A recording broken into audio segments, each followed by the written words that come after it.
قرآن کو ڈائریکٹ پڑھنا اور ڈائریکٹ سمجھنا یہ مسلمان کے لیے ممکن نہیں ہے، ایسا کہنا ہے مسلمانوں کے ہی ایک طبقے کا۔ ہاں بندہ جب قرآن کا ترجمہ اٹھا کے اس میں غور و خوض شروع کرے گا، یہ گمراہی کا دروازہ کھلے گا۔ نہیں جانے من قرآن کریم اتنا لاوارث نہیں ہے کہ آپ اس کو بغیر قرآن کے ماہر کے پڑھنا شروع کر دیں۔ جبکہ ایک اور طبقے کا کہنا ہے کہ قرآن کو نہ صرف ہم پڑھ سکتے ہیں بلکہ ڈائریکٹ سمجھ بھی سکتے ہیں۔ ممبروں پہ چڑھ کے کہتے ہو قرآن و حدیث ڈائریکٹ نہ پڑھنا، گمراہ ہو جاؤ گے۔ واہ!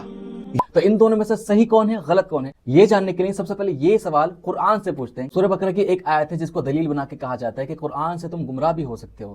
اور کفار کہتے ہیں کہ اس مثال سے اللہ نے کیا مراد لی ہے، اس کے ذریعے بیشتر کو گمراہ کرتا ہے، لیکن اسی آیت میں اگلے الفاظ کچھ یوں ہیں، اور گمراہ تو صرف فاسقوں کو ہی کرتا ہے۔ اب چلتے ہیں ایک اور آیت کی طرف جس میں اللہ رب العزت فرماتے ہیں، اور بے شک ہم نے قرآن کو سمجھنے کے لیے آسان کر دیا ہے، پس کیا کوئی نصیحت حاصل کرنے والا ہے؟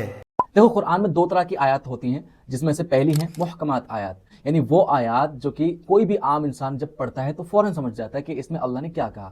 فار ایگزامپل کہ تم پر روزے فرض کیے گئے ہیں، اب ایک عام انسان بھی پڑھ کر سمجھ جائے گا کہ یہ روزوں کی بات چل رہی ہے جن کو مینڈیٹری قرار دیا گیا ہے۔ اسی طرح سے ایک اور آیت ہے جس میں کہا گیا ہے کہ الرحمن علی العرش استوى، جس کا مطلب ہے کہ رحمان یعنی اللہ جس نے عرش پر استوا کیا۔ اس لیے یہ آیت آئے گی متشابہات آیات میں، یعنی وہ آیات جو کہ ایک عام انسان کو سمجھنا بہت مشکل ہے۔ تو ایسی آیات کے لیے ہمیں چاہیے کہ اہل علم سے رابطہ کریں، ان سے پوچھیں کہ انہوں نے اس آیت سے کیا سمجھا۔ قرآن خود کہتا ہے کہ پوچھو اہل ذکر سے اگر تمہیں علم نہ ہو، یعنی کہ کسی چیز کا اگر ہمیں علم نہیں ہے تو ہمیں ایکسپرٹس سے پوچھنا چاہیے۔ اور سب سے بیسٹ ایگزامپل ہمارے پاس اسلاف کا ہے، کیونکہ عام انسانوں کے مقابلے میں اسلاف نے قرآن کو اور احادیث کو سب سے بہتر سمجھا ہے۔ لہٰذا یہ ایک درمیانی موقف ہے کہ قرآن کی بعض آیات جو ہے عام انسان سمجھ سکتے ہیں اور بعض آیات کے لیے ہمیں بہت ڈیپتھ میں جانا پڑے گا، اوتھینٹک بزرگان دین کا بھی سہارا لینا پڑے گا۔